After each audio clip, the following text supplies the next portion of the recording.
Et voilà, départ du mouillage, mouillage des sanguinaires dans la baie d'Ajaccio, là.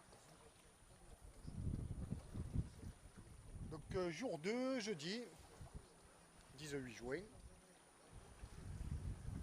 Et on va droit devant. Voilà, cap au sud. Au sud, c'est parti. Il est 9 h. Qu'est-ce que j'ai bien dormi, mon collègue. J'ai fait 11 h, 6 h. À 6 h, je me suis réveillé. Je me suis dit, non, recouche-toi.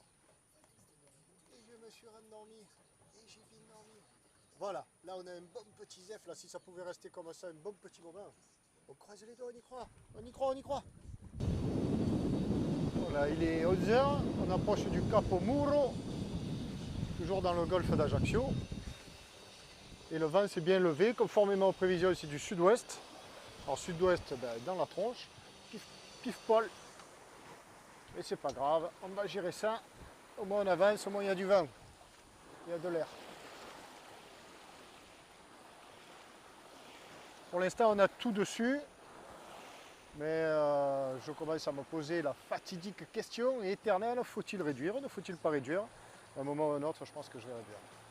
Ils annoncent force 2 à 4 sud-ouest aujourd'hui. À force 4, il n'aura pas fallu réduire.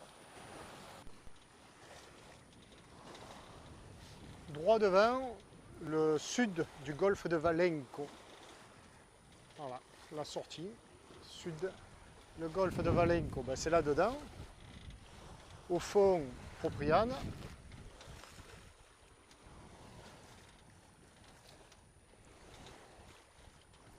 Le Tabasco qui gambade, il se régale. Depuis ce matin, il fait de la voile. Jusque-là, il n'y avait pas trop d'air. Et maintenant, ça souffle un petit peu plus. Oui, trop dans le flot. Et en face, là-bas, en haut, on voit la sortie du golfe d'Ajaccio qui est au-dessus, donc c'est fou là.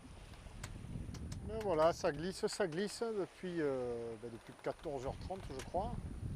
Le vent a viré, maintenant on l'a dans le dos, sur la hanche, enfin maintenant, depuis, là il est près de 18 h. Et voilà, on longe donc toute la côte occidentale et là on passe à la hauteur de l'écueil des moines. Voilà.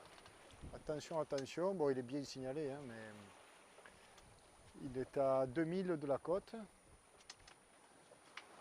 Et on voit que ça déferle. Voilà, c'est un haut fond très connu, mais qui peut s'avérer dangereux. Et puis droit en face aussi, l'anse de Rocapine. Voilà. Et nous on descend.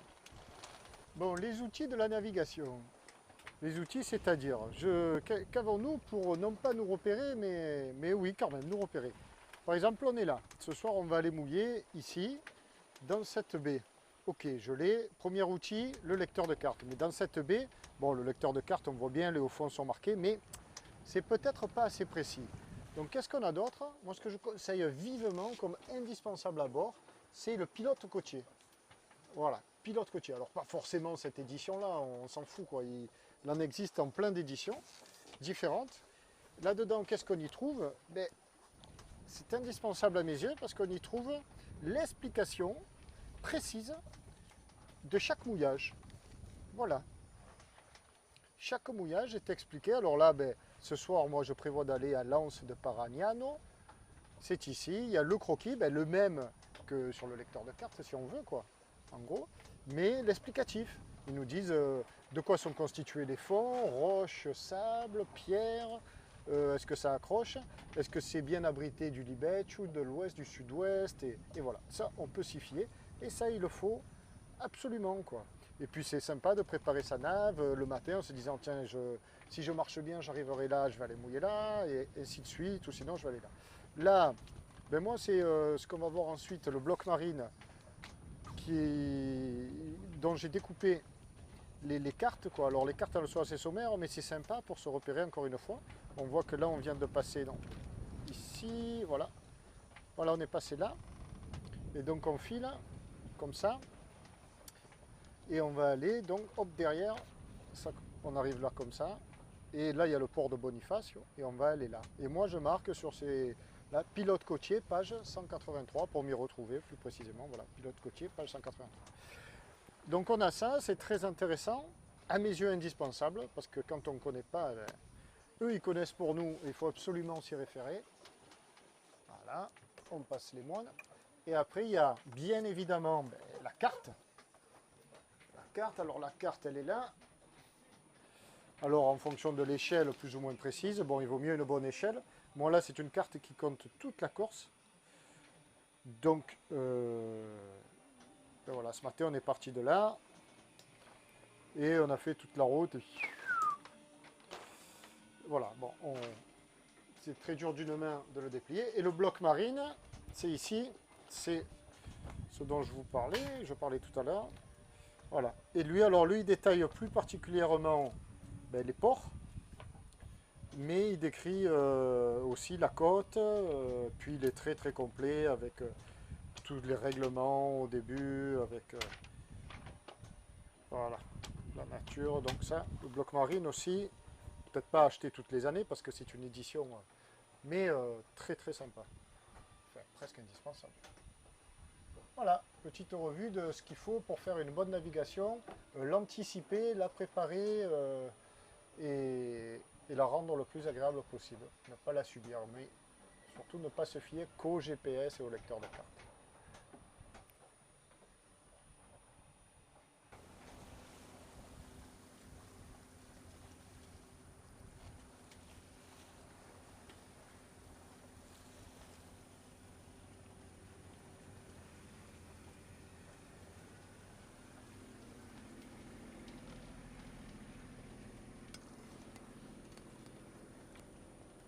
Voilà, les fameuses falaises blanches de Bonifacio, droit devant.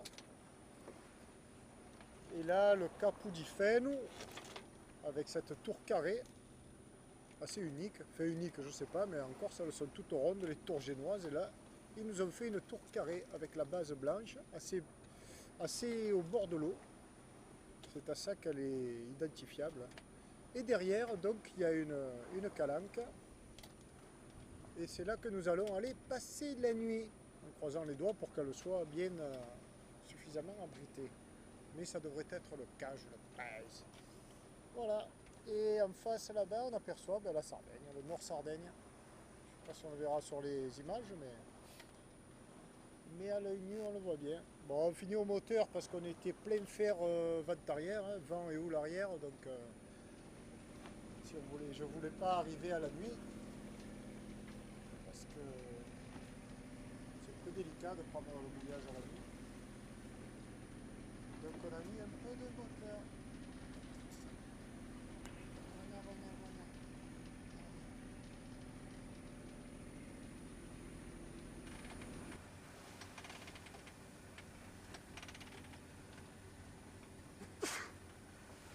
Cette lumière est vraiment magnifique. Magnifique, cette couleur de roche là.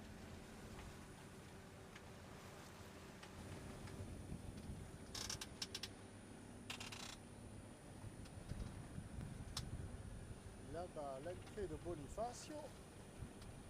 Et devant nous, une petite crique, mais toute petite. Hein. On va tenter de voir s'il y a moyen de jeter la pioche à l'intérieur. C'est chaud, hein? C'est un peu chaud. Il y a de la houle. On va bien voir ça.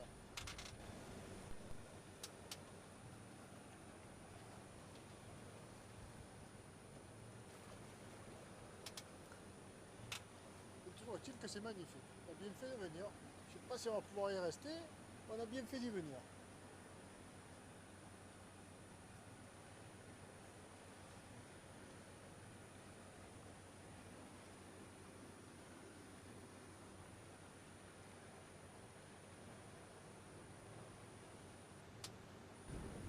Bon, ben on ressort, c'est pas possible, c'est trop étroit. Il y a de l'air et puis j'ai un peu frotté le fond aussi. J'ai un peu frotté. Petite frayeur parce que si je restais en raguet là, c'était pas gagné. C'est remonté de coup, il y avait 2,80 à 1,50. Heureusement, c'était du sable au fond. Et en faisant gansailler tabasco comme ça, on est arrivé à sortir. Donc on va rentrer dans Bonifacio. À l'entrée à bâbord, il y a un abri, ou alors on ira au port. Hein. On verra bien. Allez, c'est parti. On sort de là. Voilà. C'est là que ça a enraillé. Et ben alors.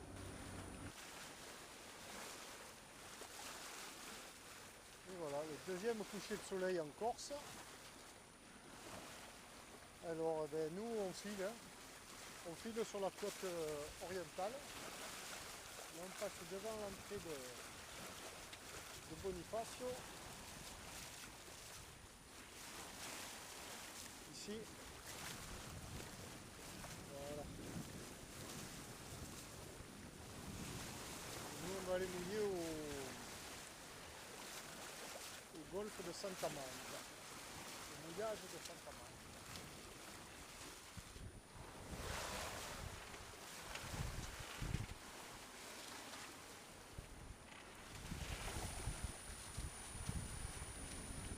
Bon, ben là c'est chaud. On est là évidemment et on va passer là pour aller à Santa Manza. Mais on va passer là. Et là c'est très très piégeux. Donc apparemment, parce que moi je suis jamais venu. Il est 21h. 21h. Et voilà. Donc on a un petit moment, une demi-heure pour passer là. Avant la nuit quand même. Donc ben, on a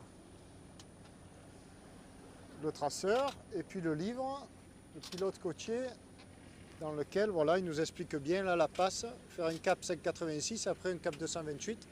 Je tombe. Un alignement avec une tourelle blanche et une perche. Voilà. Ou alors il y a une passe là, mais moi je vais m'envoyer là plutôt. Voilà. Il est clair qu'il aurait mieux valu passer ici en pleine journée. Mais c'est comme ça. Allez, on y va. Bon. Alors j'ai sorti les lunettes. Parce que là on arrive dans le vif du sujet. Et il ne faut pas se louper. Déjà là, il y a le prêtre. Et il est là le prêtre. Il fallait le voir. C'est une petite tige là qui est juste là. Heureusement que j'ai sorti les lunettes. Et là on s'envoie donc dans cette passe qu'il va falloir trouver coûte que coûte. Aïe, aïe. Et qui est là. Allez, go. Bon, en dessous, c'est les Lavezzi. Et là-bas, Cavallo. Et nous, on marche bien. Hein, oui, on marche à Sine 4. Bon, évidemment, il y a le moteur. Hein.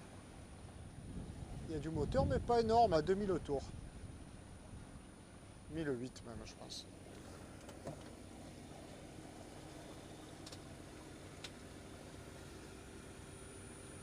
Voilà, on passe la Punta di Sperono. Il y a des cailloux partout. Le plus fort, c'est que je me régale. C'est trop beau. C'est trop beau. Ah, ça va le faire. Mais non. Et en plus, il y a un peu de zef. Le génois porte. On a des sensations à la barre. C'est trop beau. Allez, zou. Je regarde un peu. Il faut un peu que je me concentre quand même. Minimum. Putain, il y a un voilier au mouillage. Je croyais que c'était interdit le mouillage ici. Bon ben voilà. J'ai trouvé la passe. Elle est là. Et j'ai quand même failli m'envoyer là-bas derrière là. Et ça aurait pu être dramatique. Avec le lecteur de carte, putain, c'est vraiment. Voilà. On voit que là on est bien dans la passe. Il va falloir laisser cette marque à tribord. Donc cette marque elle doit être devant. Je ne la vois pas. Mais on va la voir. C'est pas grave. C'était chaud. On n'est pas encore tout à fait sorti. Voilà, on vient de passer donc eh bien, les bouches de Bonifacio. On a de la chance, on est au portant. On est sous voile alors. Enfin sous génois seul. Ça trace bien. On remonte jusqu'au golfe de Santa Manza. Où on va mouiller peinard. Après toutes ces émotions là.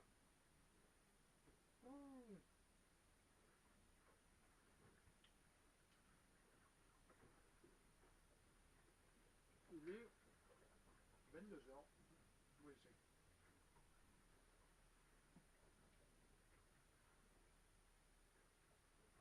Ça fait du bien de manger un petit morceau. Bon alors, saucisse, pain, un peu de moutarde, carottes râpées. Bon, à l'arrache.